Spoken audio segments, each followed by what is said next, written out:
Saludos hermanos en el nombre de Cristo Jesús. Nuevamente tenemos el privilegio de estudiar la palabra de Dios. Y en esta ocasión, hermanos, me gustaría compartir con ustedes el tema de Mateo capítulo 20, los obreros de la viña, o como se conoce la parábola de la gracia. Es un estudio que muchos de ustedes ya conocen, la parábola, pero sin embargo me gustaría compartir algunas cosas que posiblemente no las han considerado, que son muy importantes para nosotros. Pero antes de empezar con nuestro estudio, les quiero leer una referencia como pensamiento para la oración que se encuentra en Palabra de Vida del Gran Maestro, la página 98. La página 98 y dice esto: en cada época hay un nuevo desarrollo de la verdad, un mensaje de Dios al pueblo de esa generación. Las viejas verdades son todas esenciales. La nueva verdad no es independiente de la vieja, sino un desarrollo de ella. Es únicamente comprendiendo las viejas verdades como podemos entender las nuevas.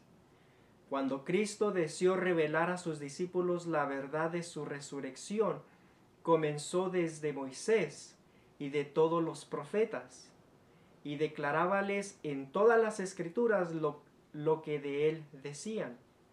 Pero es la luz que brilla en el nuevo desarrollo de la verdad la que glorifica lo viejo. Aquel que rechaza o descuida lo nuevo no posee realmente lo viejo. Para él la verdad pierde su poder vital y llega a ser solamente una forma muerta.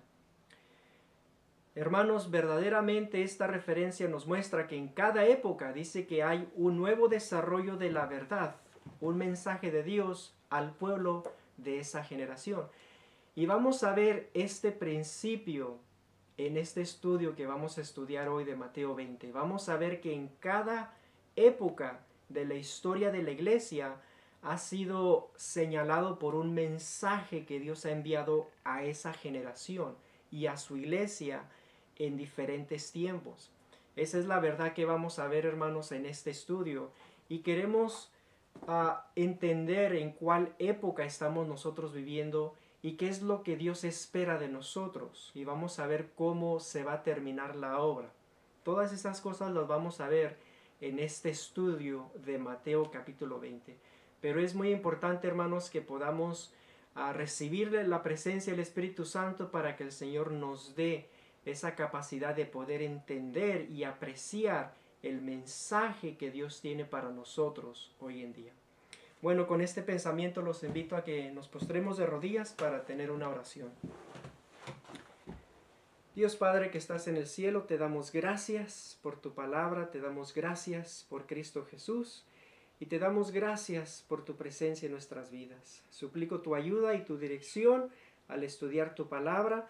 Suplicamos la presencia de tu Santo Espíritu que pueda guiar nuestras mentes y corazones para que podamos recibir tu palabra. Gracias, acompáñanos y bendícenos, pues te lo suplico en el nombre de Jesús. Amén. Muy bien, hermanos, nuestro estudio se encuentra en Mateo capítulo 20. Vamos a estar leyendo del versículo 1 al versículo 8. Es una parábola muy conocida por muchos de ustedes, pero vamos a ver algunas cosas que a lo mejor no las han considerado. Voy a leer versículo del 1 al 8 de Mateo capítulo 20. Dice: porque el reino de los cielos es semejante a un hombre padre de familia, que salió por la mañana a contratar obreros para su viña. Y habiendo convenido con los obreros en un denario al día, los envió a su viña. Saliendo cerca de la hora tercera del día, vio a otros que estaban en la plaza desocupados, y les dijo: id también vosotros a mi viña, y os daré lo que sea justo. Y ellos fueron. Salió otra vez cerca de la hora sexta y novena, e hizo lo mismo. Y saliendo cerca de la hora undécima, halló a otros que estaban desocupados, y les dijo: ¿por qué estáis aquí todo el día desocupados? Le dijeron, porque nadie nos ha contratado. Él les dijo, id también vosotros a la viña y recibiréis lo que sea justo. Cuando llegó la noche, el señor de la viña dijo a su mayordomo, llama a los obreros y págales el jornal comenzando desde los postreros hasta los primeros. Y en realidad, hermanos, aquí tenemos la parábola, aquí tenemos la historia de los obreros de la viña. Más adelante en el versículo 16 nos menciona, así los primeros serán postreros y los postreros primeros, porque muchos son llamados, mas pocos escogidos. Ustedes pueden leer el resto de los versículos del versículo 9 hasta el 16. Pero básicamente, hermanos, aquí en esta parábola tenemos al padre, ¿verdad? El padre del hogar que contrata a obreros en diferentes tiempos durante el día. Y finalmente, cuando empieza a pagarles, empieza con los postreros y termina con los primeros. Entonces aquí, hermano, vamos a ver una profecía, un estudio muy importante para nosotros. Vamos a ver que estamos aproximándonos a un tiempo cuando Dios va a llamar a un pueblo para terminar su obra. Pero antes de continuar, tenemos que ver quién representa el padre de familia. Queremos ver quién representan los obreros, qué representa la viña, qué representa la plaza. Y también queremos ver el tiempo en que se va a llevar a cabo esta profecía o esta parábola. Vamos a ver que el tiempo cuando se lleva a cabo esta parábola, ¿verdad? Este estudio era durante el día. Y vamos a ver que la manera que contaban las horas es muy diferente a la manera que nosotros contamos las horas en este tiempo moderno. Pero antes de continuar con eso, vamos a ver primeramente el versículo 1 nos dice, porque el reino de los cielos es semejante a un hombre padre de familia. Dice ahí, padre de familia, que salió por la mañana a contratar obreros para su viña. Entonces, primeramente queremos saber quién representa a este padre de familia. Vamos a ver, hermanos, que claramente el padre de familia representa a Cristo mismo. Vamos a leer en Palabra de Vida del Gran Maestro la página 327, que nos dice esto. El trato del jefe de la casa con los obreros de su viña representa la forma en que Dios se relaciona con la familia humana. Entonces, claramente, hermanos, allí el padre de familia representa a Dios. Ahora, ¿quién representan los obreros? Pues obviamente, hermanos, los obreros representan a sus santos, representan a sus siervos. Esto lo podemos ver en Lucas capítulo 10, versículo 1 y 2. Dice, después de estas cosas designó el Señor también a otros 70, a quienes envió de dos en dos delante de él a toda ciudad y lugar a donde él había de ir. Y les decía, la mies a la verdad es mucha, mas los obreros pocos. Por tanto, rogad al Señor de la mies que envíe obreros a su mies. Entonces, claramente, hermanos, los obreros representan a los santos, representan a ustedes, representan a mí, ¿verdad? Que Dios nos ha dado un mensaje para que lo proclamemos al mundo. Ahora, versículo 2 nos dice esto. Y habiendo convenido con los obreros en un denario al día, los envió a su viña. Entonces, ¿qué representa la viña? Vamos a ver también leyendo Palabras de Vida del Gran Maestro, la página 243 nos dice esto. Dice, Dios reclama toda la tierra como su viña. Entonces, claramente, hermanos, la viña representa el lugar donde los obreros han de trabajar, representa el mundo. ¿Okay? Ahora tenemos algo muy interesante. ¿Qué puede representar la plaza? Si ustedes notaron allí, la Biblia nos dice, el versículo 3 dice, saliendo cerca de la hora tercera del día, vio a otros que estaban en la plaza desocupados. Entonces vamos a ver que el padre de familia va a la plaza, y es en la plaza donde contrata a los obreros y los envía a la viña, o sea, los envía al mundo.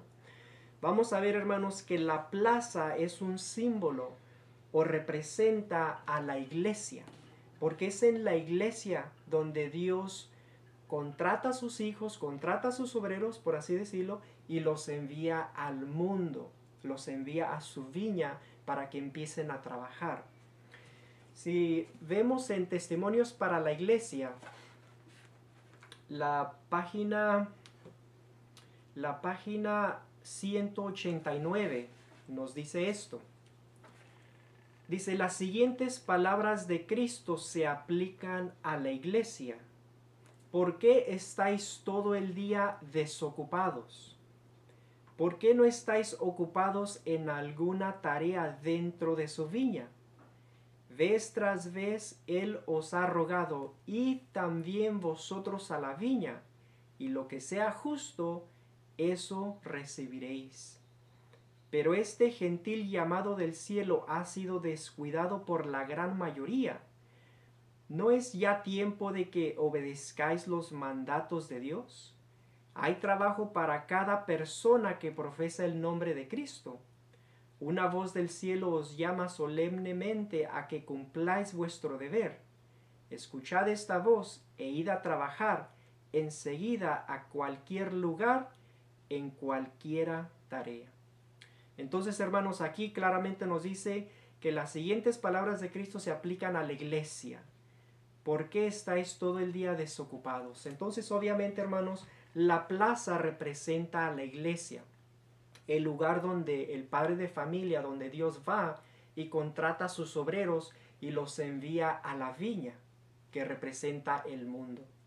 Entonces ya vimos que el padre de familia representa a Dios, los obreros representan a los santos, la viña representa el mundo, el lugar donde debemos de trabajar, y la plaza representa a la iglesia, donde Cristo va, donde el padre de familia va y contrata a los obreros y los envía a su viña.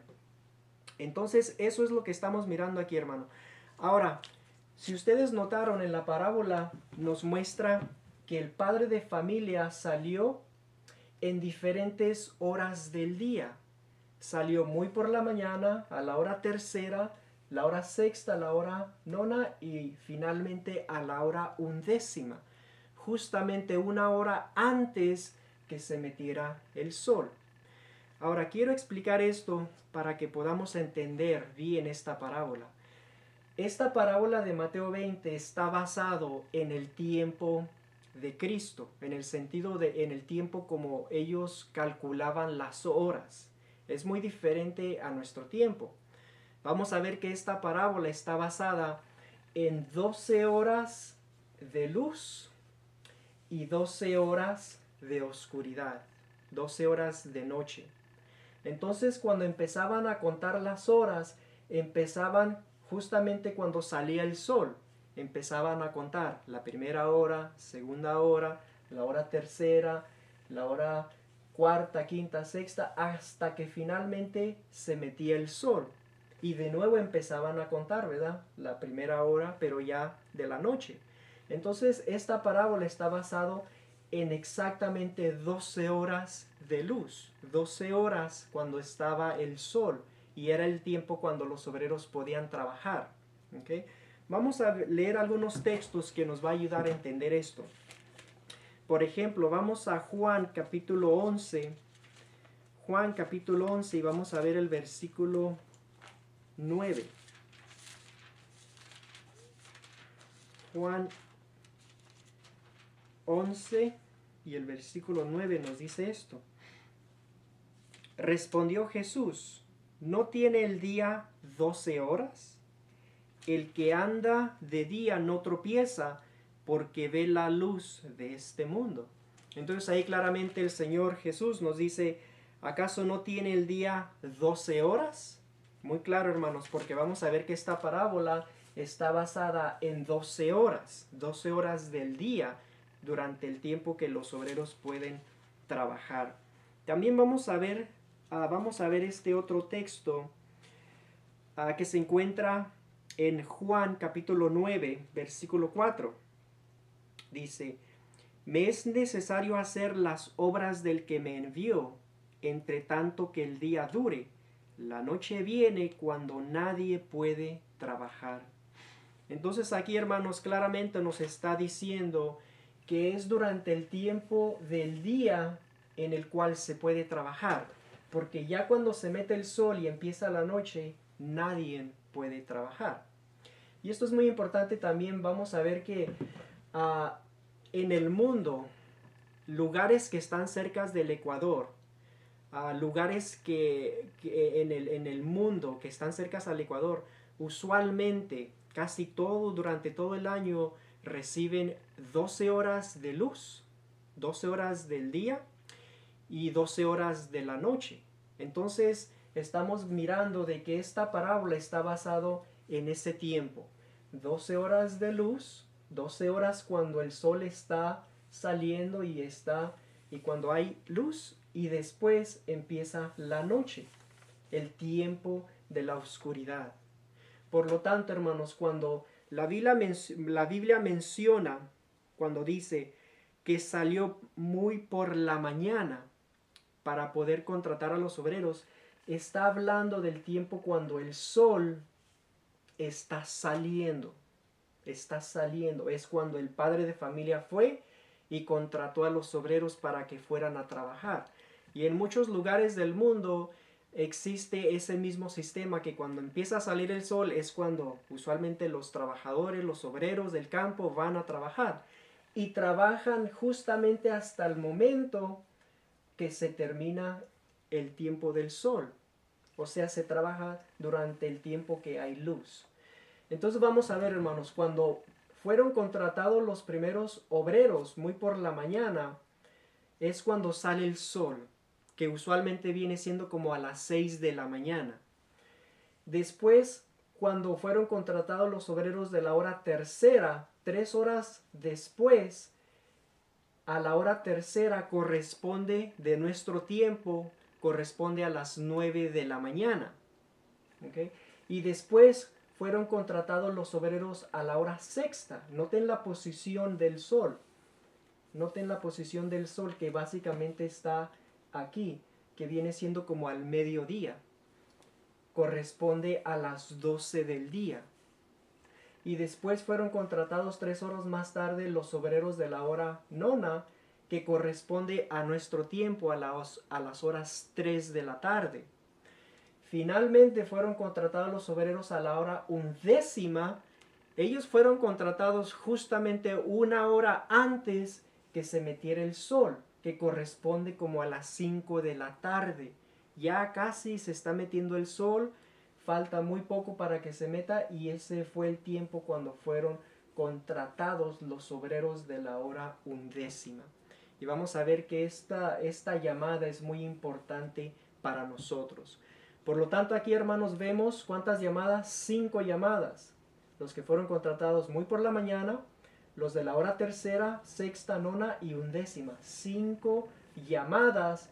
Y noten algo muy importante, que hay 3 horas entre las llamadas, excepto la última llamada.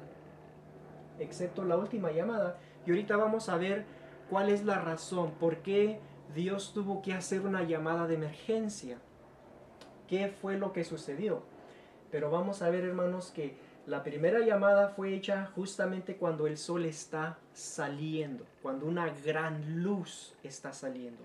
Y vamos a ver, hermanos, quiénes representan esos obreros de la muy por la mañana, y después vamos a ver quién representan los otros obreros de la hora tercera, sexta, nona, y finalmente los obreros de la hora undécima.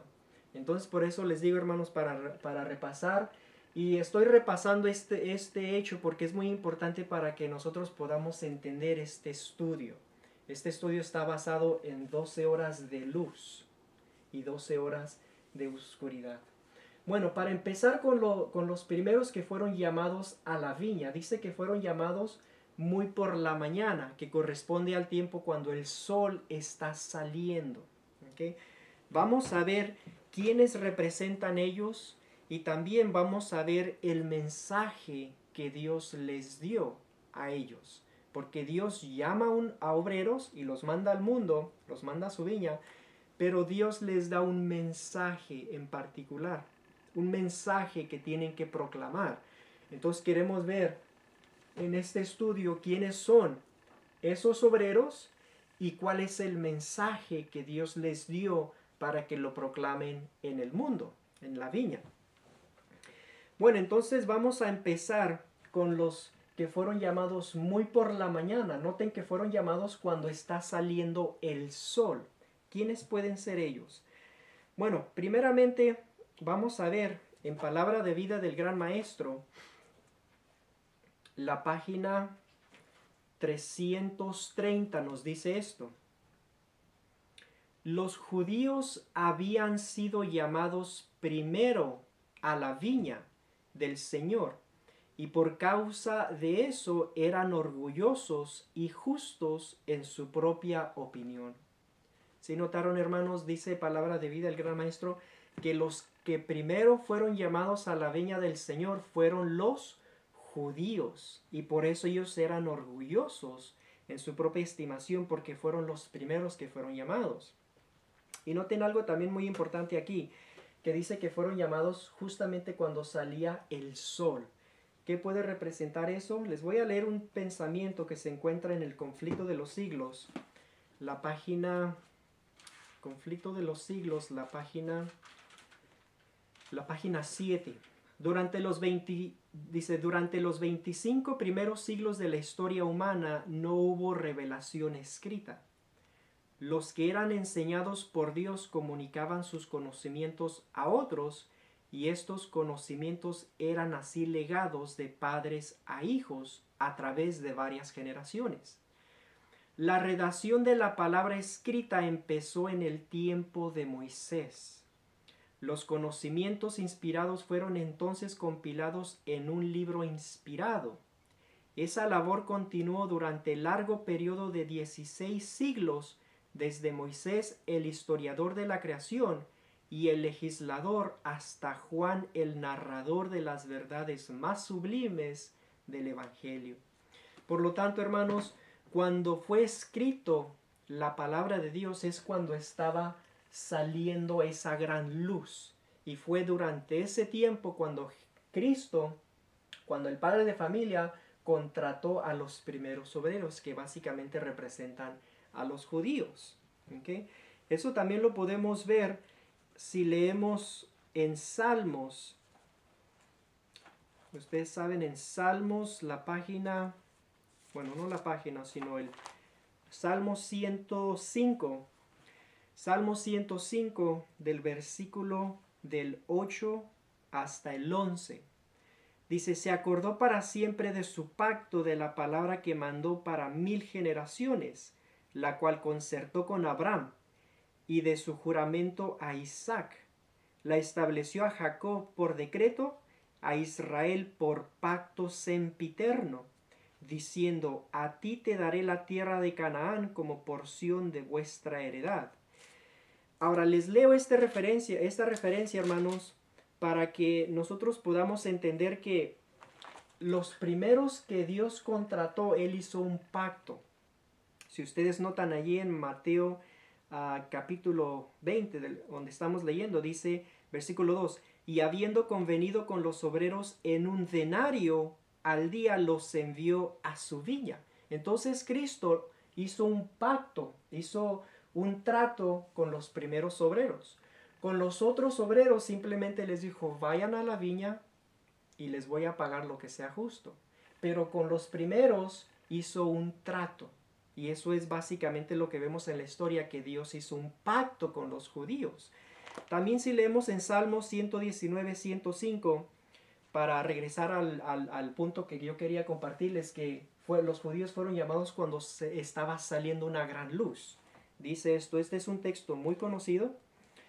A Salmo 119, 105 dice, lámpara es a mis pies tu palabra y lumbrera a mi camino. Entonces, obviamente, hermanos, los judíos fueron llamados cuando esa gran luz estaba saliendo. Así como cuando sale el sol, empieza a alumbrar todo el mundo, pues de esa misma manera, como aquí vemos, la palabra de Dios estaba saliendo, estaba siendo escrita por Moisés y representaba una gran luz.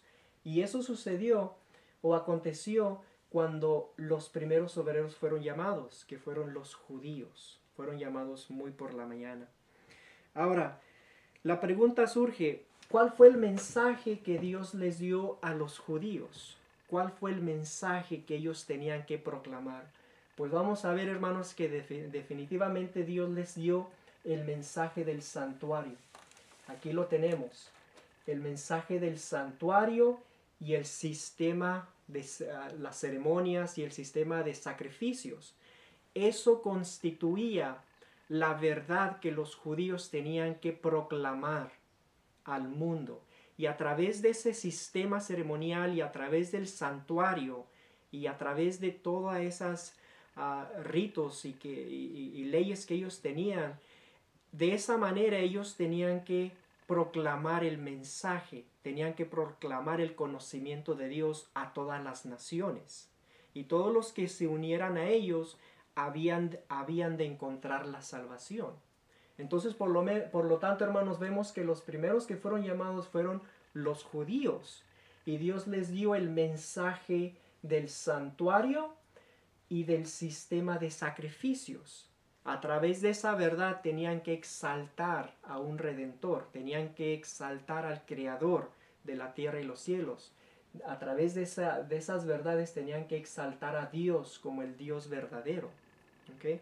Entonces, básicamente eso es lo que representa a los que fueron llamados muy por la mañana. Los judíos con el mensaje del santuario y con el mensaje del sistema de sacrificios. ¿Okay? Bueno, entonces continuando, versículo 3 de Mateo 20 nos dice esto. Saliendo cerca de la hora tercera, como ya les mencioné, la hora tercera corresponde a las 9 de la mañana. Y esto es muy importante, especialmente cuando hablamos de esta llamada. Dice, saliendo cerca de la hora tercera del día, vio a otros que estaban en la plaza desocupados. Y les dijo, id también vosotros a mi viña y os daré lo que sea justo. Y ellos fueron. ¿Okay? Entonces vamos a ver quiénes representan los obreros de las horas tercera, que corresponde las 9 de la mañana. Eso es lo que corresponde en nuestro tiempo. Entonces vamos a ver, hermanos, definitivamente que representan, como aquí tenemos una cruz, representan a los cristianos, representan a los apóstoles, representan al movimiento cristiano. Y vamos a ver esto. Vamos a leer algunos textos para ver esto.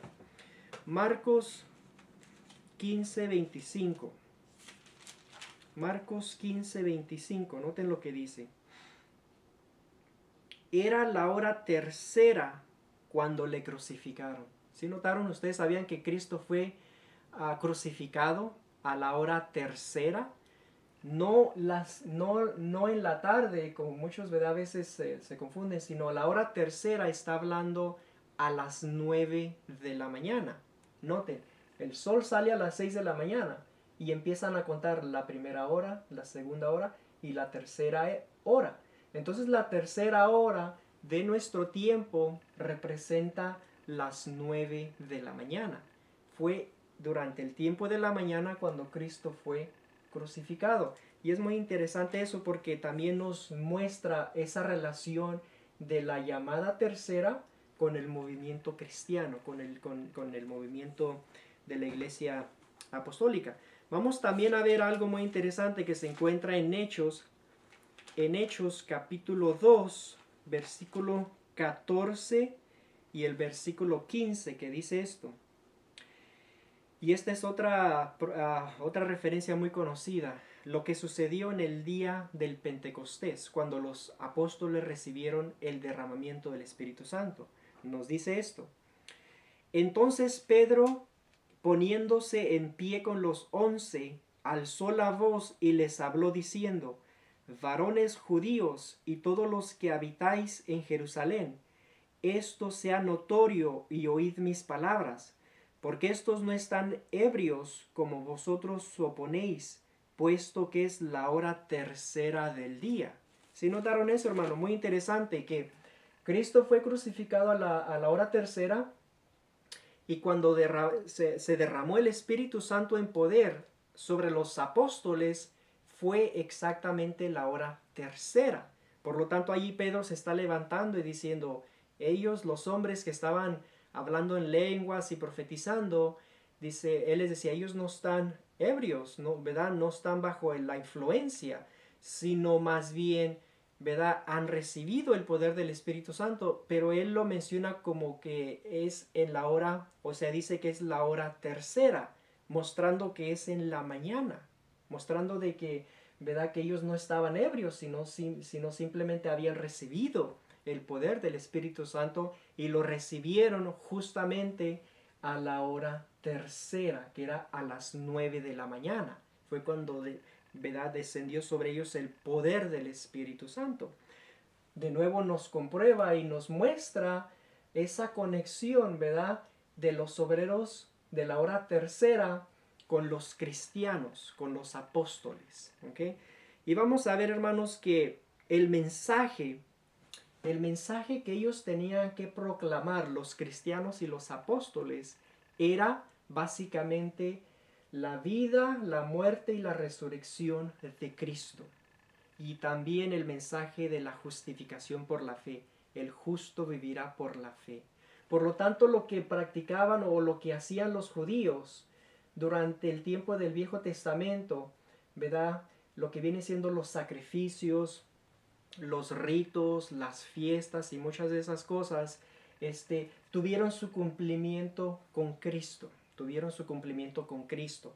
Por lo tanto, cuando Cristo levantó a la iglesia, levantó el movimiento de los apóstoles y los cristianos, empezó una nueva etapa, ¿verdad? Del desarrollo de la verdad, tal como lo vimos en Palabra de Vida del Gran Maestro. ¿Se acuerdan que en cada época hay un desarrollo nuevo de la verdad? Entonces, cuando vino Cristo, el desarrollo nuevo de la verdad era el sacrificio que Él hizo para la salvación de toda la humanidad, y que ahora el justo iba a vivir por la fe. ¿Okay? Entonces empezó una etapa nueva, un desarrollo nuevo de la verdad, y eso sucedió cuando Cristo vino y murió por nosotros. Entonces levantó a la iglesia cristiana. Ya no se tiene que hacer esos sacrificios, ¿verdad? Como antes lo hacían. ¿Por qué? Porque ya vino Cristo y ahora empezó una nueva etapa, una nueva verdad. Vamos a verlo en la Biblia. Vamos a leer algunos textos que nos muestran esto. Vamos a leer Hechos 13:46. Hechos 46, perdón. Noten lo que dice aquí. Entonces Pablo y Bernabé, hablando con denuedo, dijeron: a vosotros a la verdad era necesario que se os hablase primero la palabra de Dios, mas puesto que la desecháis y no os juzgáis dignos de la vida eterna, he aquí que nos volvemos a los gentiles. Es la obra que los apóstoles hicieron. Acuérdense que ahora también empieza una nueva etapa, que ahora el mensaje es llevado, ¿verdad?, a todas partes del mundo. Y obviamente ahora los gentiles se les permite venir y ser parte de la iglesia. Por lo tanto, la iglesia primitiva o la iglesia cristiana era una mezcla de judíos y gentiles. Ahora ya no había diferencia, ahora era una mezcla y todos, ¿verdad?, componían la iglesia cristiana. Eso es lo que vemos ahí también. Si leemos en Gálatas, también si vemos en Gálatas 13:3, perdón. Si vemos en Gálatas, vamos a ver Gálatas capítulo 3, versículo 11 dice esto, Gálatas 3:11 dice, y que por la ley ninguno se justifica, dice, y que por la ley ninguno se justifica para con Dios. Es evidente porque el justo por la fe vivirá. Era el mensaje que se estaba proclamando por los apóstoles, ¿verdad? Vamos a leer otros textos para que lo podamos comprobar. Romanos 1:17. Todos estos textos, hermanos, son importantes para ver exactamente lo que proclamaba, el mensaje que los cristianos, los apóstoles estaban proclamando. Romanos también, en Romanos capítulo 1, versículo 16 y 17 nos dice esto. Porque no me avergüenzo del Evangelio, porque es poder de Dios para salvación a todo aquel que cree, al judío primeramente y también al griego. Porque en el Evangelio la justicia de Dios se revela por fe y para fe, como está escrito, mas el justo por la fe vivirá. Ese es el mensaje que se estaba proclamando o que estaba siendo proclamado por los cristianos. Y les voy a dar otra última referencia que se encuentra en 1 Corintios 1:23. 1 Corintios 1:23 nos dice esto. 1 Corintios 1:23 dice, pero nosotros predicamos a Cristo crucificado, para los judíos ciertamente tropezadero y para los gentiles locura. Entonces, ¿qué se estaba predicando en ese tiempo, hermanos? Básicamente la vida, la muerte y la resurrección de Cristo, y el justo vivirá por la fe. Ese es el mensaje que Dios les dio a los obreros de la hora tercera. Muy bien. Entonces vamos a regresar a Mateo capítulo 20, versículo 5 nos dice esto. Salió otra vez cerca de la hora sexta y novena e hizo lo mismo. Entonces aquí la palabra de Dios nos dice que el padre de familia salió a la hora sexta y a la hora nona e hizo lo mismo. ¿Verdad? Contrató a obreros y los envió a la viña, los envió al mundo. Entonces queremos saber quiénes son los que representan los obreros de la hora sexta y quiénes son los que representan, los obreros de la hora nona. ¿Quiénes son? Bueno, vamos a ver, hermanos, que los obreros de la hora sexta, como aquí ustedes lo pueden ver en el cartel, representa al movimiento milerita, los que proclamaron el mensaje de la profecía de los 2300 días, Daniel 8:14. Vamos a ver que el movimiento milerita representa a los obreros de la hora sexta. Ese fue el siguiente movimiento después de los apóstoles que Dios levantó. No pueden representar a los reformadores. La razón que no pueden representar a los reformadores, los obreros de la sexta hora, es porque los reformadores no trajeron una nueva verdad, sino simplemente lo que hicieron los reformadores es de que empezaron a traer a la luz las verdades que estaban en la oscuridad y que estaban siendo controladas o por lo que la Iglesia Católica estaba dominando al mundo. Entonces no se permitía que la gente estudiara la Biblia y todo estaba en la oscuridad.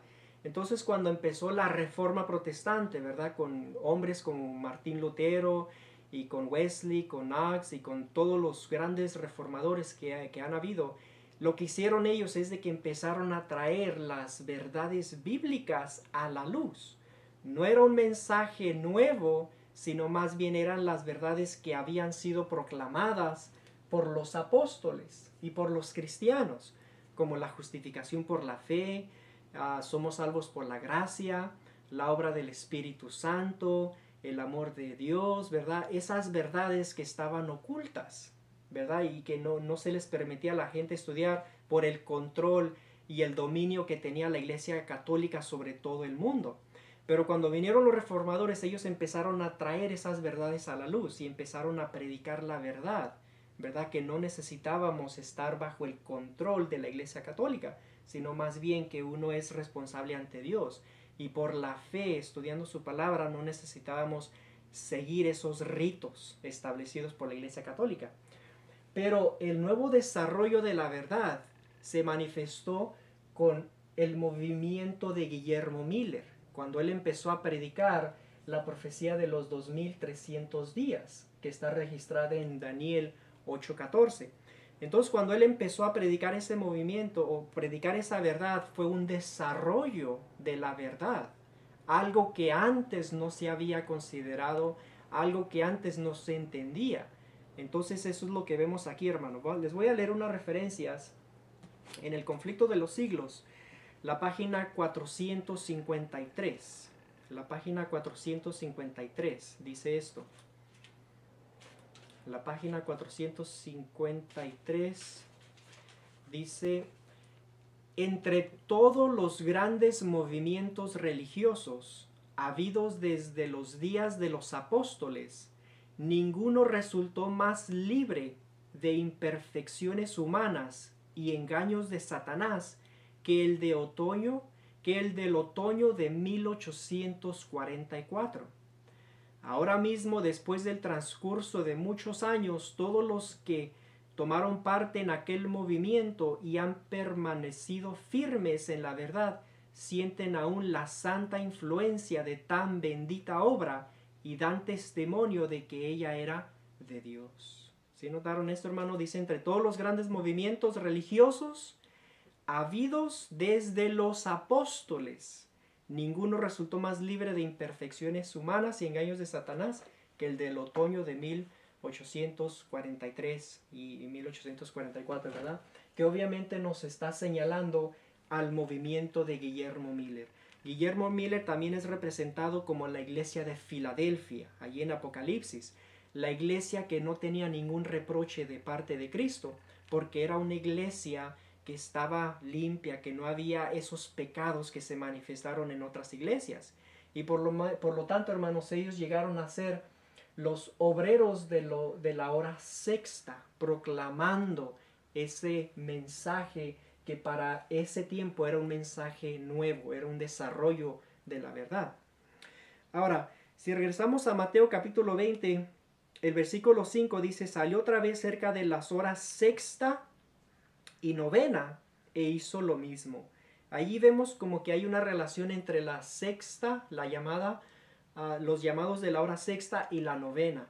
Y definitivamente, hermanos, vamos a ver que los obreros de la hora nona representan a la iglesia adventista del séptimo día. Se termina un movimiento y justamente en el momento surge el movimiento de la iglesia adventista del séptimo día, que corresponden o representan a los obreros de la hora nona, el próximo movimiento que Dios ha levantado para que proclame un mensaje. Entonces, terminándose el movimiento de Guillermo Miller con el gran chasco de 1844, Dios no dejó en la oscuridad a su pueblo, a los pocos fieles que mantuvieron la fe, sino el chasco, ¿verdad?, sucedió en octubre de 1844, y justamente unos cuantos meses Dios levanta a la hermana White y le empieza a dar las visiones. Cuando Dios levanta a la hermana White y le empieza a revelar las visiones y la verdad del santuario, de la profecía de los 2300 días y la verdad del sábado, entonces de allí empieza, ¿verdad?, surge el movimiento adventista del séptimo día, ¿verdad? Los obreros de la hora nona, el siguiente movimiento.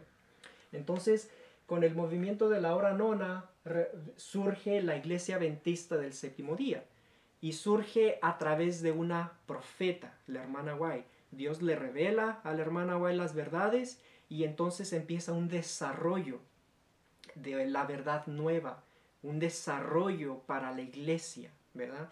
Y básicamente lo que la hermana White empezó a predicar y empezó a predicar la iglesia adventista fue el mensaje de los tres ángeles, el mensaje del espíritu de la profecía, ¿verdad? El mensaje de la salud, ¿verdad? El mensaje del verdadero día de reposo, el sábado. Entonces, todas esas verdades constituyen el mensaje que nosotros debemos de estar proclamando al mundo. Eso es lo que hace especial a la iglesia adventista del séptimo día. Es el mensaje que estamos proclamando al mundo. El sábado, la ley de Dios, el mensaje de los tres ángeles, el mensaje de salud, el mensaje del don del espíritu de la profecía. Esas verdades constituyen el mensaje que Dios nos ha dado para proclamar al mundo, ¿verdad? Algo que antes no se estaba proclamando. Algo que antes estaba en la oscuridad y no se estaba verdaderamente enseñando. Pero ya cuando vino la hermana White y levantó a la iglesia adventista del séptimo día, entonces empezó a dar ese mensaje. Entonces, hermanos, para repasar, los obreros de la hora sexta representan a los milleritas, Guillermo Miller y el movimiento, que, ¿verdad? Que los hermanos que tomaron parte en eso. El mensaje que ellos proclamaban era Daniel 8:14, hasta 2300 días, ¿verdad? Entonces iba a ser purificado el santuario.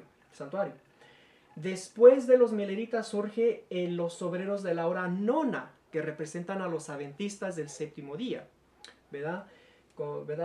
Y el mensaje que se está proclamando y que empezó a proclamarse desde 1844 en adelante fue básicamente el mensaje de los tres ángeles, el mensaje de la ley de Dios, el sábado y todas las otras verdades que Dios le reveló a la hermana White, ¿verdad? Como el mensaje de salud, el mensaje del don del espíritu de la profecía y todo lo que hacen de la iglesia adventista un pueblo peculiar y especial.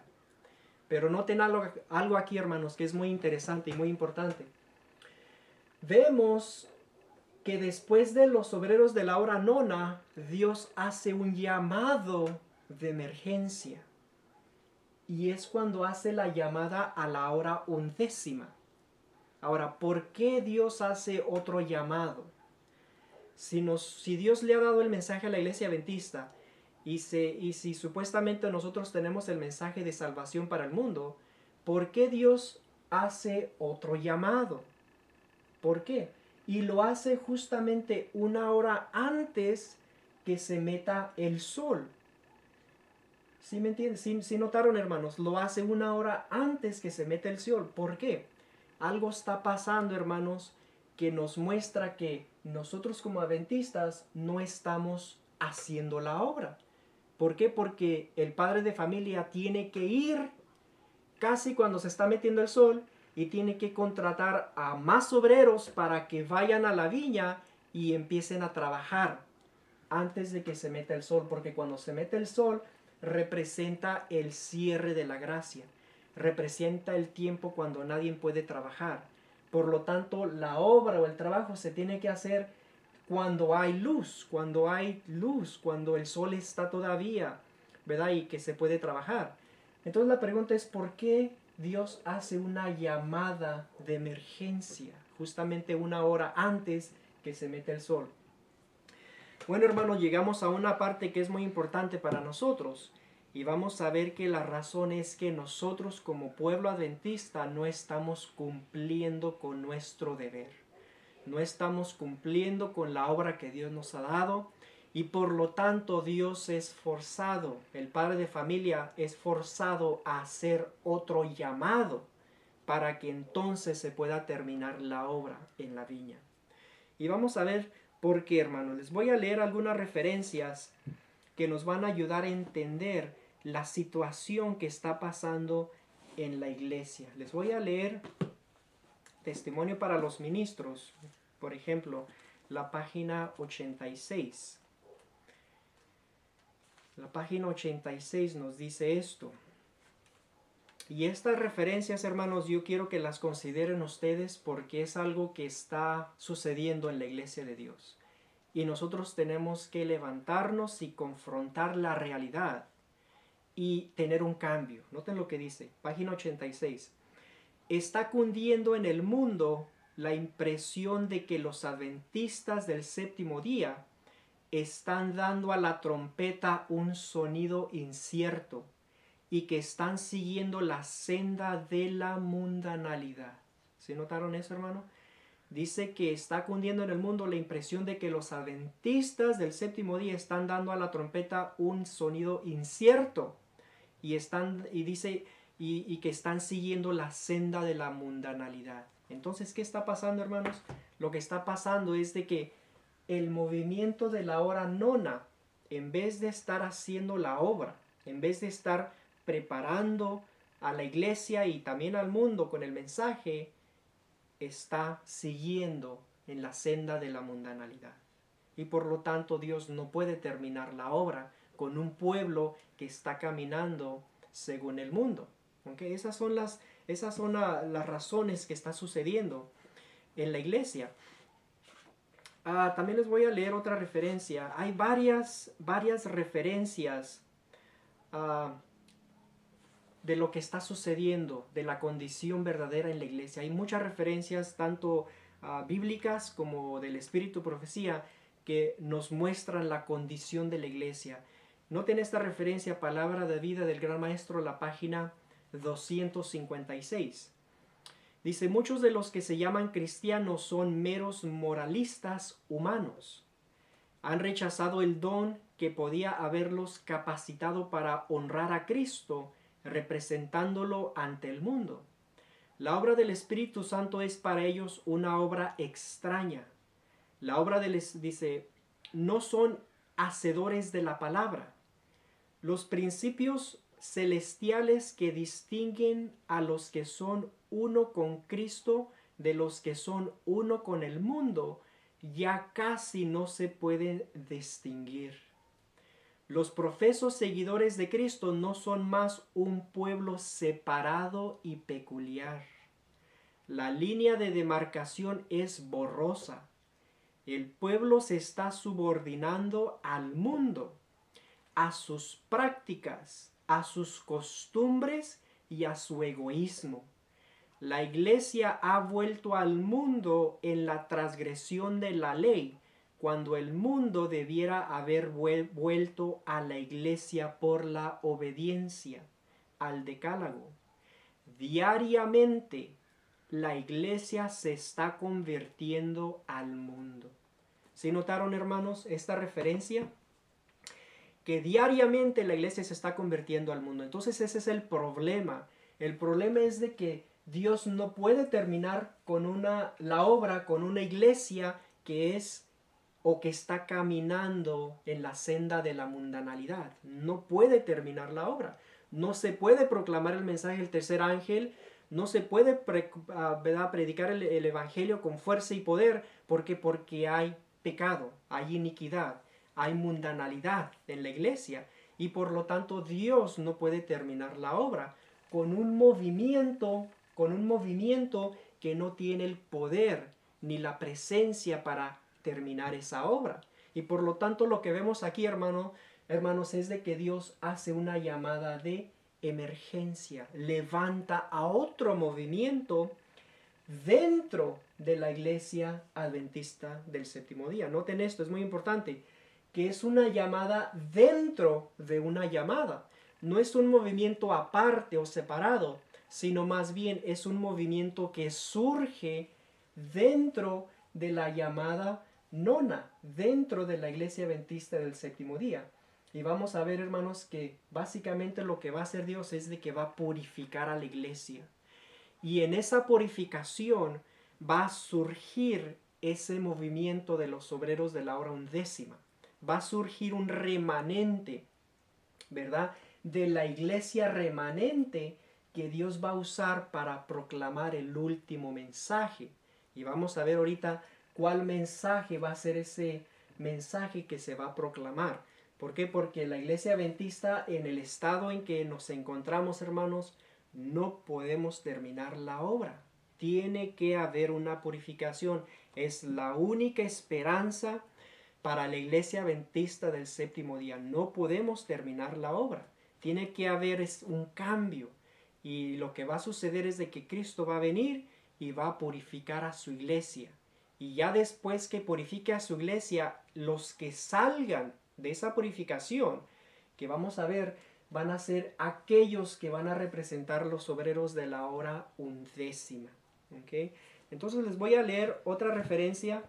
Esta referencia se encuentra en Mensajes Selectos. En Mensajes Selectos. Mensajes Selectos, tomo 1. la página 146. 146 dice: ¿cuál es nuestra condición en este tremendo y solemne tiempo? Dice: ¡ay, cuánto orgullo prevalece en la iglesia! ¡Cuánta hipocresía! ¡Cuánto engaño! ¡Cuánto amor al vestido, la frivolidad y las diversiones! ¡Cuánto deseo de supremacía! Todos estos pecados han nublado las mentes de modo que no se han discernido las cosas eternas. ¿No escudriñaremos las Escrituras para que podamos saber dónde estamos en la historia de este mundo? ¿No llegaremos a entender plenamente la obra que se está efectuando para nosotros en este tiempo y el puesto que nosotros como pecadores debiéramos ocupar mientras se lleva a cabo esta obra de expiación? Si tenemos alguna preocupación por la salvación de nuestra alma, debemos efectuar un cambio decidido. Debemos buscar a Dios con verdadera contrición. Con profunda contrición de alma debemos confesar nuestros pecados para que puedan ser borrados. No debemos permanecer más en un terreno donde podemos ser fascinados. Nos aproximamos rápidamente al término de nuestro tiempo de gracia. Pregúntese cada alma: ¿cómo estoy delante de Dios? No sabemos cuán pronto nuestros nombres puedan ser puestos en los labios de Cristo y sean decididos finalmente nuestros casos. ¿Cuáles serán esas decisiones? ¿Seremos contados con los justos o seremos incluidos entre los impíos?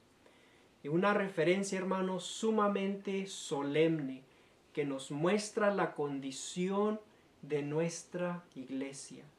Dice que en la iglesia hay orgullo, hipocresía, engaño, amor al vestido, frivolidad, diversiones y el deseo de supremacía y otras cosas que se están llevando a cabo en la iglesia.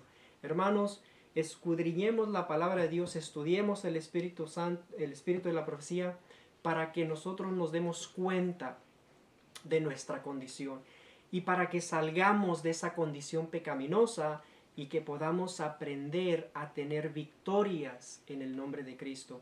Pero hermanos, básicamente lo que nos dice la Biblia, lo que nos dice el Espíritu de Profecía es de que el movimiento de la hora nona, el movimiento adventista del séptimo día, dice que nos muestra que está pasando por una etapa difícil, porque hay pecado, hay iniquidad, y por lo tanto Dios no puede terminar su obra. El padre de familia ve que se está terminando el sol y no puede, no se está haciendo la obra. Por lo tanto tiene que hacer un llamado adicional, una llamada de emergencia. ¿Por qué? Porque nosotros como adventistas estamos fallando en la obra que Dios nos ha dado. Y entonces, hermanos, como vamos a ver, la única esperanza para la iglesia va a ser que Dios venga y purifique a la iglesia. Y en otro estudio, hermanos, podemos estudiar esto. Ustedes pueden repasar o estudiar el tema de los 144,000. Y en ese estudio de los 144,000, allí van a ver que definitivamente, hermanos, lo que está en proceso ahorita es un sellamiento. El sellamiento de los 144,000. Después que se lleve a cabo ese sellamiento es cuando viene un juicio, una separación literal de los justos y los buenos. Y el pueblo que va a quedar van a ser los 144,000, los otros van a ser destruidos. Esto lo ilustra también leyendo Ezequiel capítulo 9. Les dejo estas referencias para que ustedes lo repasen. Ezequiel capítulo 9 y también el sellamiento de los 144,000. Ahorita les voy a leer Joyas de los Testimonios, tomo 2, la página 65 y la página 66, para que ustedes puedan ver lo que va a suceder con el movimiento de la hora nona, con el movimiento adventista del séptimo día.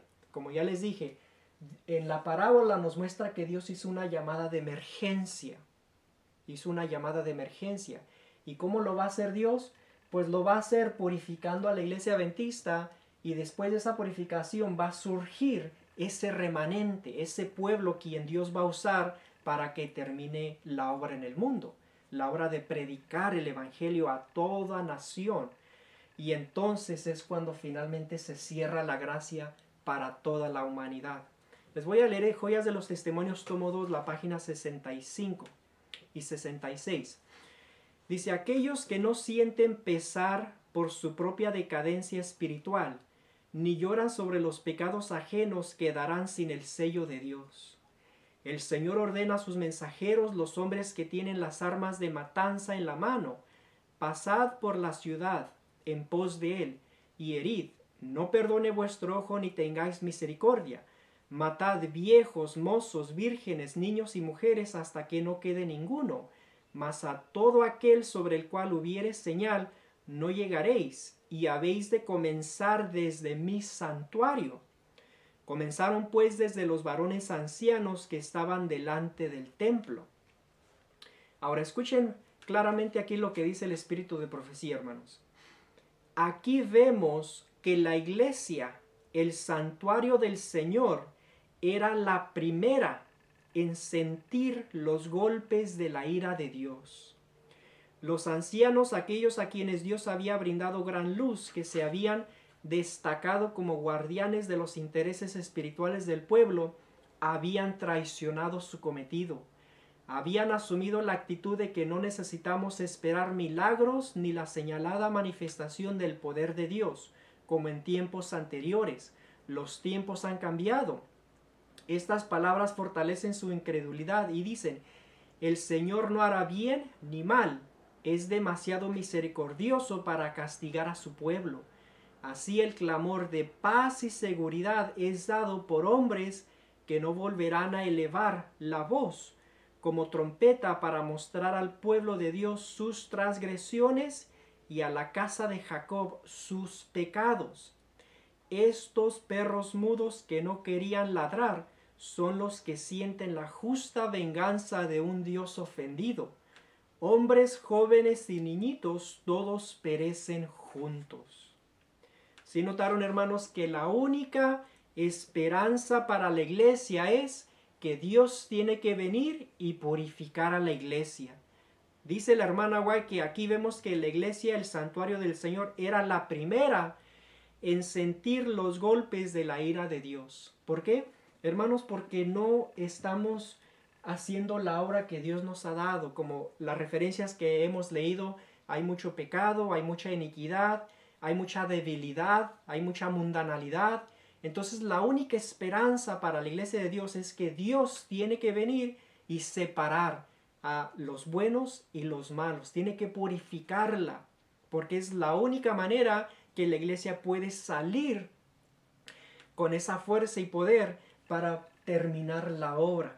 Y por lo tanto, hermano, lo que vamos a ver es de que los obreros de la obra undécima representan a los 144,000, representan a los redimidos, representan al remanente, representan a la iglesia o la iglesia remanente que va a ser purificada de la iglesia adventista del séptimo día. Ese es el remanente, los que quedan, los que fueron sellados. Ellos, vamos a ver que los obreros de la hora undécima representan a los 144,000 que van a terminar la obra. Por lo tanto, hermanos, ahora es nuestro tiempo de preparación. Ahora es el tiempo en que nosotros debemos de buscar a Dios como nunca antes. Ahora es el tiempo de consagrarnos. Ahora es el tiempo de buscar la presencia de Dios, de tener un cambio, de tener una reforma y un reavivamiento empezando en nuestras vidas y después ayudando, que nosotros podamos ayudar a los demás en la iglesia. Pero se tiene que efectuar un cambio. Si queremos verdaderamente terminar la obra y ser parte de ese movimiento último, hermanos, tenemos que empezar ya. Tenemos que hacer cambios en nuestras vidas. Tenemos que empezar a dejar pecados, a dejar ídolos y dejar toda especie de mundanalidad.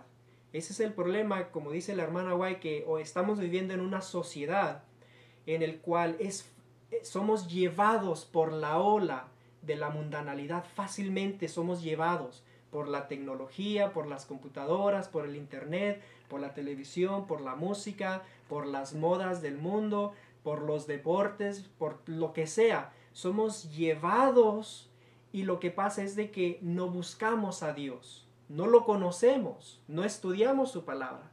Entonces, ¿cómo vamos a terminar la obra? Imposible, hermanos. La única esperanza es que Dios venga y purifique a la iglesia. Y por eso Dios nos da su gracia para que nosotros nos preparemos, para que tomemos estas oportunidades, estudiemos y nos preparemos para que cuando venga Él a purificar la iglesia, nosotros podamos ser hallados entre los fieles y entonces poder ser parte de este movimiento que verdaderamente va a terminar la obra, a predicar el Evangelio con fuerza y con poder y con el derramamiento del Espíritu Santo. Ahorita no lo tenemos, hermanos, no tenemos el poder, no tenemos la fuerza. Somos débiles, ¿verdad? Tenemos luchas, conflictos y pecados. Por eso tenemos que cambiar eso y permitir que Dios nos transforme y que estemos listos y preparados para el tiempo cuando Cristo venga y purifique a la iglesia. Bueno, hermanos, entonces hemos llegado a esta última parte de este estudio, que es la parte bien importante. Como ya les dije, los obreros de la hora undécima van a ser los 144,000. Ahora la pregunta es, ¿cuál va a ser el mensaje que van a proclamar ellos? ¿Cuál va a ser el último mensaje que van a proclamar? Vamos a ver, hermanos, que el último mensaje que se va a proclamar al mundo va a ser el mensaje del cuarto ángel.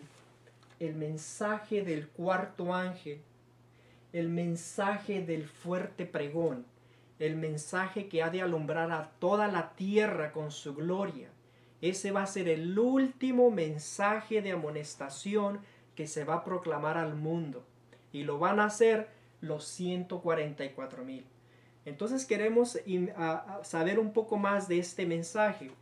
Este último mensaje lo vemos en Apocalipsis capítulo 18, leyendo del versículo 1 al versículo 4. Y es muy interesante esto, hermano, y quiero compartirle algunas referencias del Espíritu de Profecía para que nos demos cuenta de que este es un mensaje futuro.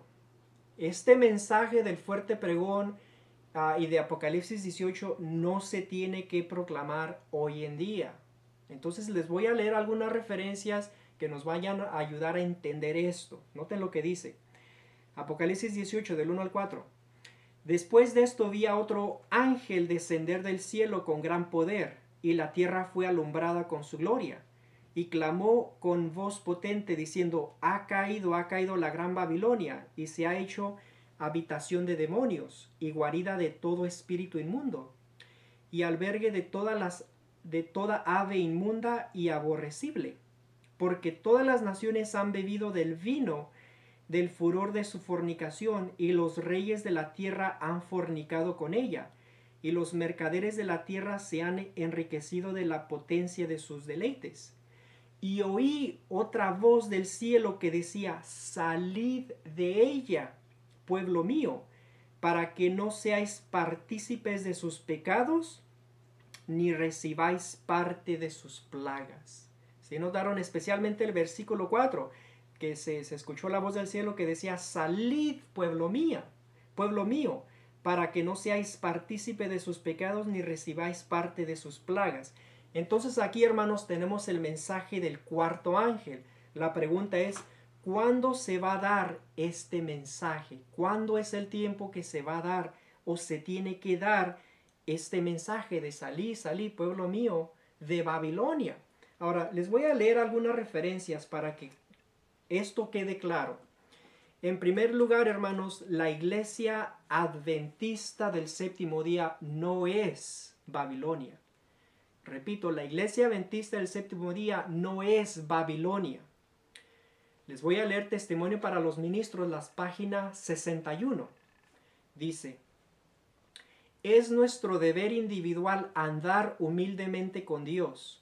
No hemos de buscar cualquier mensaje nuevo y extraño. No hemos de pensar que los escogidos de Dios que están tratando de andar en la luz constituyen Babilonia. Las iglesias caídas son Babilonia. Dice, Babilonia ha estado fomentando doctrinas venenosas, el vino del error, Este vino de error se compone de falsas doctrinas, como la inmortalidad natural del alma, el tormento eterno de los impíos, la negación de la preexistencia de Cristo antes de su nacimiento en Belén y la defensa y exaltación del primer día de la semana sobre el día santificado por Dios. Estos y otros errores afines son presentados al mundo por las varias iglesias, y así se cumplen las escrituras que dicen: porque todas las naciones han bebido del vino del furor de su fornicación. Por lo tanto, hermanos, la iglesia adventista del séptimo día no representa a Babilonia. Son las iglesias caídas, las iglesias dominicales, que son las que representan Babilonia.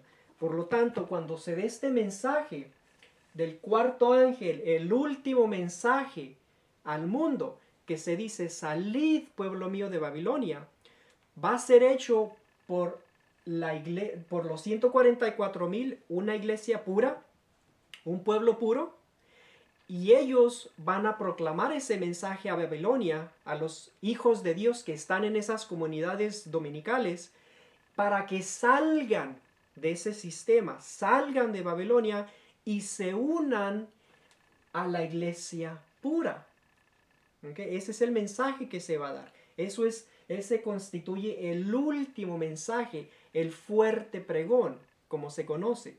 Entonces les voy a leer otras referencias para que este tema quede en claro, pero ese es el mensaje final que se va a tener que dar. Les voy a leer Primeros Escritos, la página 277. 277. Dice: vi ángeles que apresuradamente iban y venían de uno a otro lado del cielo. Bajaban a la tierra y volvían a subir al cielo, como si se prepararan para cumplir algún notable acontecimiento. Después vio otro ángel poderoso al que se ordenó que bajase a la tierra y uniese su voz a la del tercer ángel para dar fuerza y vigor a su mensaje. Este ángel recibió gran poder y gloria, y al descender dejó toda la tierra iluminada con su gloria. La luz que rodeaba a este ángel penetraba por doquiera, mientras clamaba con fuerte voz: ha caído la gran Babilonia, y se ha hecho habitación de demonios y guarida de todo espíritu inmundo, y albergue de toda ave inmunda y aborrecible. Aquí se repite el mensaje de la caída de Babilonia, tal como lo dio el segundo ángel, con la mención adicional de las corrupciones introducidas en las iglesias desde 1844. La obra de este ángel comienza a tiempo para unirse a la última magna obra del mensaje del tercer ángel, cuando éste se intensifica hasta ser un fuerte pregón. Así se prepara el pueblo de Dios para afrontar la hora de la tentación que muy luego ha de asaltarle. Entonces aquí vemos, hermanos, la obra del cuarto ángel. La obra del cuarto ángel es de unirse a la del tercer ángel para dar fuerza y poder a su mensaje. Esa obra constituye el último mensaje de amonestación, lo que se conoce como el fuerte pregón, el último mensaje que se va a dar al mundo, ¿verdad? Para amonestar al mundo, y entonces se termina la gracia. Les voy a leer otra referencia. Ahora la pregunta es: ¿debemos de estar dando este mensaje hoy en día? ¿Debemos de estar llamando a la gente que salga de Babilonia y se junte a la iglesia? Ese es el momento, ahorita es el momento de dar el fuerte pregón. Vamos a ver lo que dice aquí en el Conflicto de los Siglos. Les voy a leer Conflicto de los Siglos, la página 440. Y también les voy a leer la página 441. Pero noten lo que dice aquí.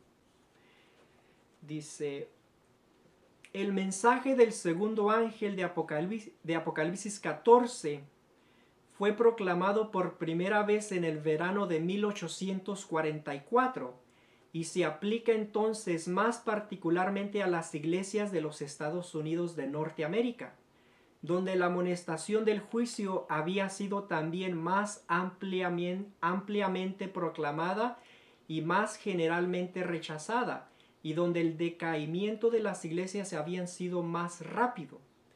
Pero el mensaje del segundo ángel no alcanzó su cumplimiento total en 1844. Las iglesias decayeron entonces moralmente por haber rechazado la luz del mensaje del advenimiento. Pero este decaimiento no fue completo. A medida que continuaron rechazando las verdades especiales para nuestro tiempo, fueron decayendo más y más.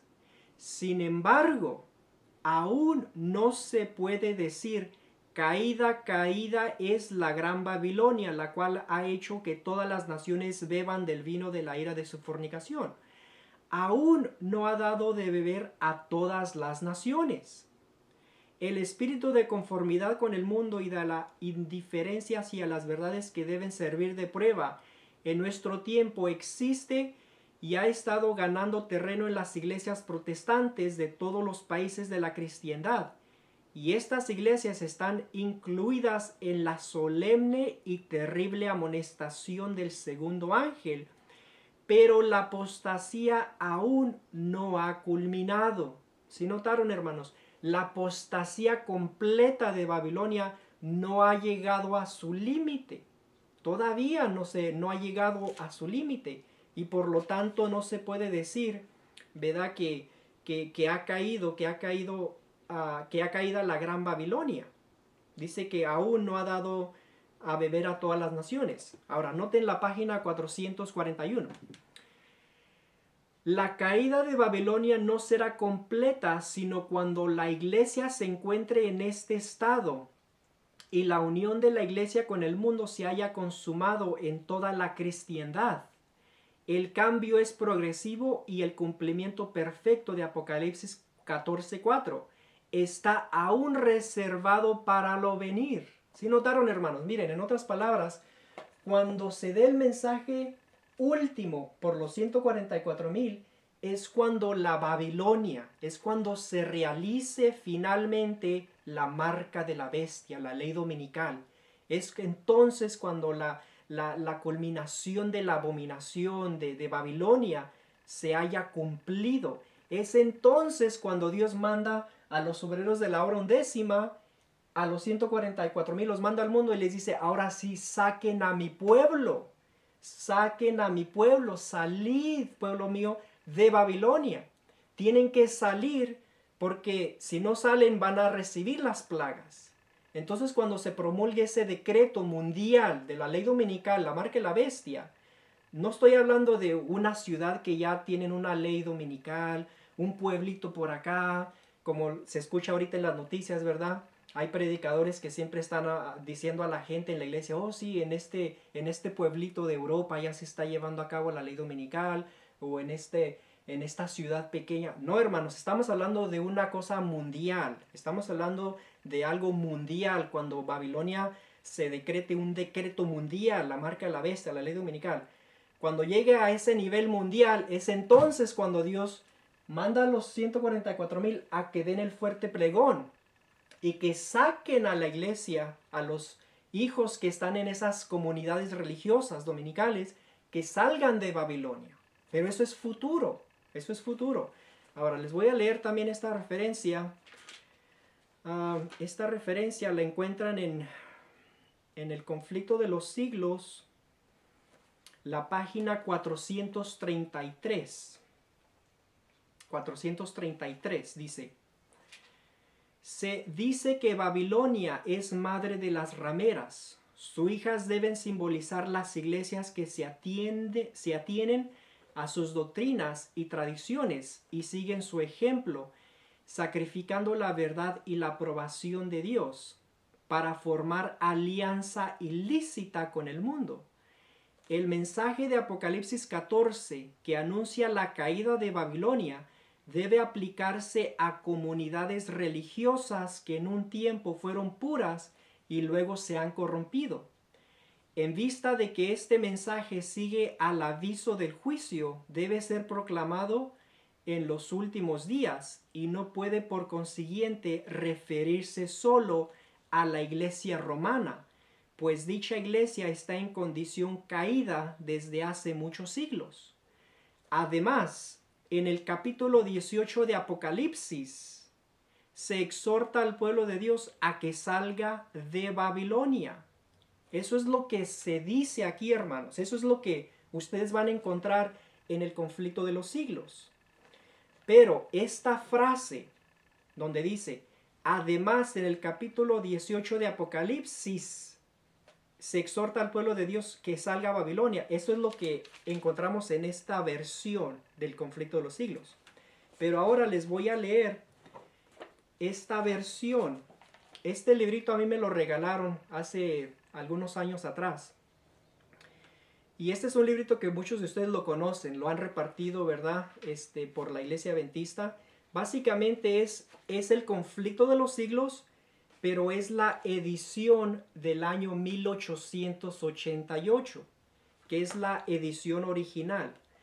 Ahora, en este libro del conflicto de los siglos, la versión del 1888, en esta misma referencia, en la página 433, en el original incluye una frase que no fue incluida en este libro, en esta versión.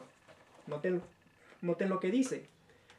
Dice, además, en el capítulo 18 de Apocalipsis, en un mensaje que es futuro. ¿Sí notaron? Esa frase que dice, en un mensaje que es futuro, el pueblo de Dios es llamado a que salga de Babilonia. Entonces, esa frase, hermanos, donde dice, además en el capítulo 18 de Apocalipsis, en un mensaje que es futuro, el pueblo de Dios es exhortado a salir de Babilonia. Esa frase, hermanos, no se encuentra en esta versión del conflicto de los siglos. Por eso, hermanos, es bien importante que entendamos que ese mensaje de salir, pueblo mío, de Babilonia, es un mensaje futuro. Es un mensaje que se va a dar por los 144,000 cuando se lleve la culminación de la apostasía y de Babilonia, cuando finalmente se forme ese decreto, ¿verdad? De la marca de la bestia, la ley dominical. Es entonces se culmina la copa, ¿verdad? De la iniquidad y del pecado de Babilonia. Y es entonces cuando Dios manda a los 144,000, los obreros de la hora undécima, a que los saquen. Dice, salid, pueblo mío, de Babilonia. Es cuando sale la gran multitud de Babilonia y se junta con la iglesia purificada, con los 144,000. Entonces, hermanos, ustedes lean esta referencia y compárenla. Si ustedes tienen el libro de Conflicto de los Siglos, el Conflicto de los Siglos, la edición original de 1888, vean esa referencia y ustedes van a ver que la frase en un mensaje futuro fue quitada del conflicto de los siglos de la edición moderna. ¿Okay? Entonces léanlo para que ustedes entiendan. Entonces voy a terminar el pensamiento. Dice, además en el capítulo 18 de Apocalipsis se exhorta al pueblo de Dios a que salga de Babilonia, ¿verdad?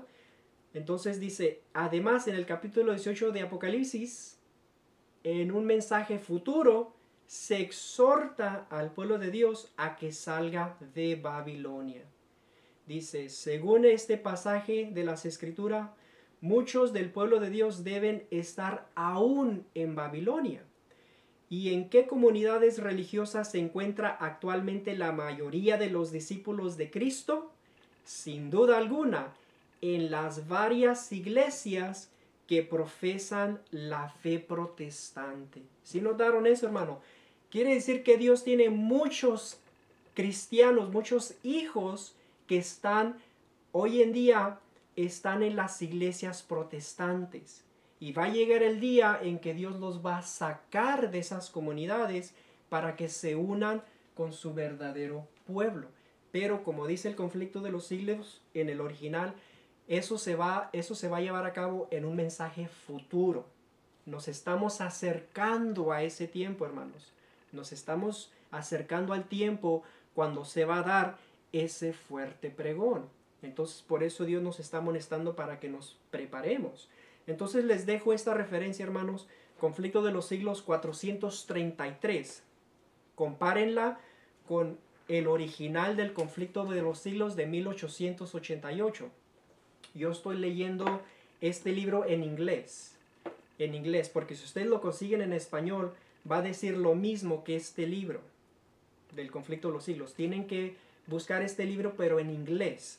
En inglés van a encontrar la versión de 1888 del conflicto de los siglos, y ahí van a poder apreciar bien esta verdad, esta referencia. ¿Okay? También les voy a leer la página 662 del conflicto de los siglos. Dice esto.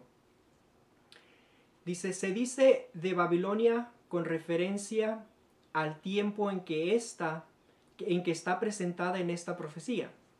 Sus pecados han llegado hasta el cielo y Dios se ha acordado de sus maldades. Ha llenado la medida de sus culpas y la ruina está por caer sobre ella. Pero Dios tiene aún un pueblo en Babilonia. ¿Sí notaron que Dios aún tiene un pueblo en Babilonia? Dice, antes de que los juicios del cielo la visiten, estos fieles deben ser llamados para que salgan de la ciudad y que no tengan parte en sus pecados ni en sus plagas. De allí que este movimiento está simbolizado por el ángel que baja del cielo alumbrando la tierra y denunciando con voz potente los pecados de Babilonia. Al mismo tiempo que este mensaje se oye el llamamiento, salid de ella, pueblo mío. Estas declaraciones, unidas al mensaje del tercer ángel, constituyen la amonestación final que debe ser dada a los habitantes de la tierra. ¿Sí notaron ahí, hermanos? Conflicto de los siglos 662. Dice que ese mensaje constituye el último mensaje que se va a dar al mundo. El último mensaje va a ser proclamado por los obreros de la hora undécima, después que la iglesia adventista sea purificada. Representan los 144,000. Ellos van a dar el fuerte pregón, ¿verdad? Con fuerza y poder y con la presencia de Dios, para que el pueblo de Dios que esté en Babilonia salga de Babilonia y que no reciban las plagas. Tienen que salir de las comunidades protestantes, ¿verdad? Tienen que salir y tienen que unirse a los 144,000.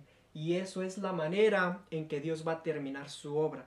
Y esa es la manera en que finalmente todo el mundo va a recibir, ¿verdad?, la gloria, la luz, el mensaje de salvación. Y entonces es cuando finalmente se cierra la gracia. Se mete el sol y se termina la obra del Evangelio, se termina la obra y finalmente, ¿verdad?, los redimidos pueden ir ¿verdad?, con la ayuda de Dios podemos ir con el Señor. Entonces, hermanos, para repasar brevemente, en Mateo 20 nos muestra 5 llamadas, 5 movimientos que Dios ha levantado.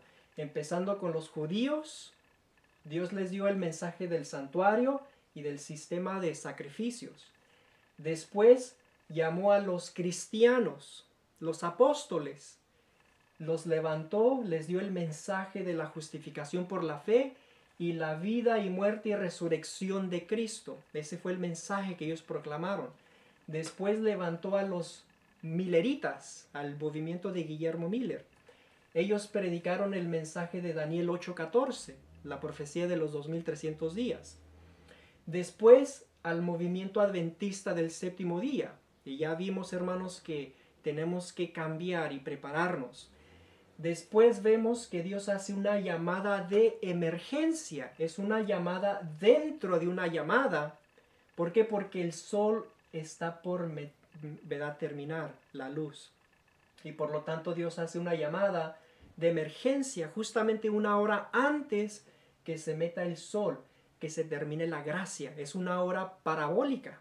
Es una hora parabólica y es el último mensaje y movimiento que Dios va a levantar, ¿verdad? Y ellos van a finalizar el mensaje, van a terminar la predicación del Evangelio, y entonces es cuando se cierra la gracia. Se termina la gracia para toda la humanidad, y entonces Dios puede regresar y recoger, ¿verdad? Juntar a sus redimidos y llevarlos al cielo.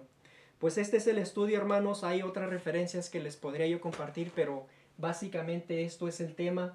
Espero que ustedes puedan considerar las referencias que le he compartido. Estudien este estudio, hermanos. Estamos muy cercas a este evento cuando Dios va a purificar a la iglesia. Y por lo tanto, hermanos, los invito a que nos preparemos, los invito a que estudiemos, los invito a que consideren este mensaje. Este es el mensaje que ha de preparar a los obreros de la hora undécima. Con este mensaje, lo que hemos estado estudiando, tiene que haber primeramente una preparación para que entonces podamos dar el fuerte pregón. No podemos directamente dar el fuerte pregón si no hemos tenido la preparación, la consagración y la transformación. Tiene que pasar, tiene que suceder eso hoy en día.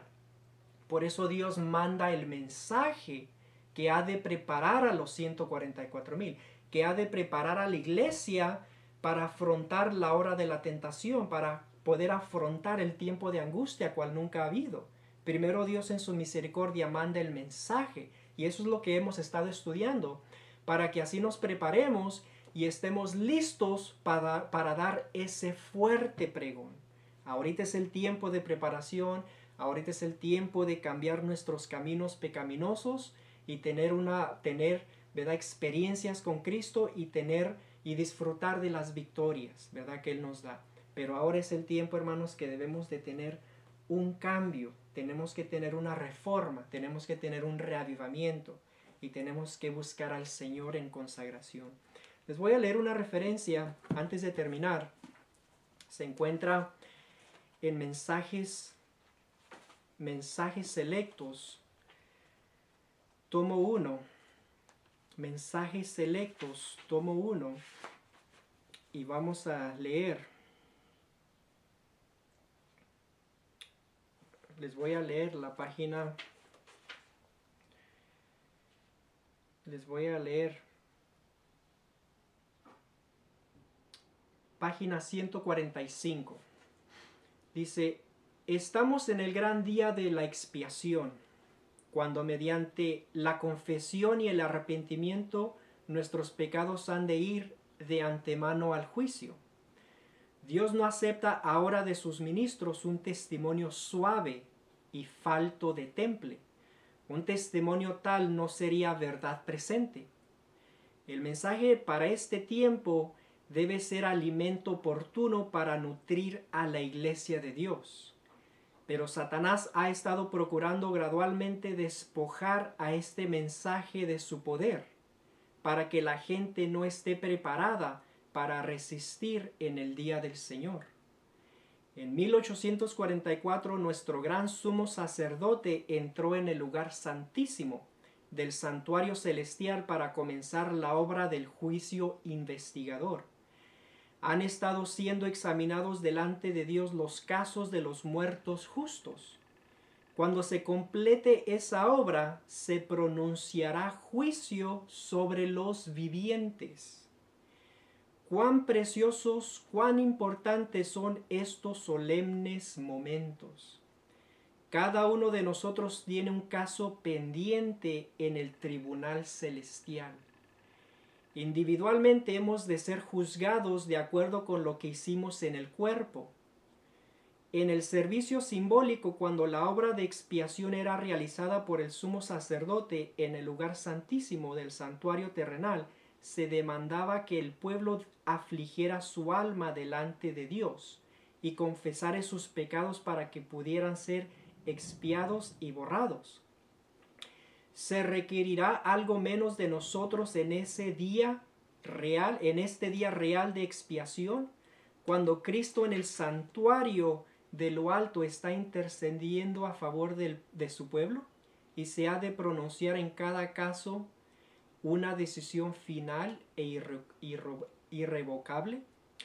Hermanos, verdaderamente, ¿verdad? Como dice aquí, cada uno tiene un caso pendiente, ¿verdad? En el juicio. Y ahorita es el tiempo y la oportunidad de prepararnos, de consagrarnos, de estudiar, de orar y de tener un encuentro con Cristo. Muy pronto se va a terminar el tiempo de gracia, como lo hemos visto aquí. Muy pronto se va a terminar y ahora es el tiempo, hermanos, de preparación. Ahora es el tiempo en que podemos buscar a Dios, cambiar, ¿verdad? Nuestras vidas y poder experimentar una unión perfecta, una unión muy cerca con nuestro Salvador. Espero que este estudio les haya gustado, hermano, y espero que ustedes puedan apreciar, ¿verdad?, lo que hemos estudiado. Estudien, hermano, les he dado varias referencias para que las consideren. Verdaderamente estamos viviendo en tiempos solemnes y no tenemos mucho tiempo porque la gracia se está terminando para la iglesia adventista. Que Dios los bendiga. Espero que y mi oración y mi petición es que Dios siga siguiendo obrando en sus vidas para que ustedes puedan llegar a un entendimiento correcto de este mensaje. Y voy a terminar con una oración este estudio.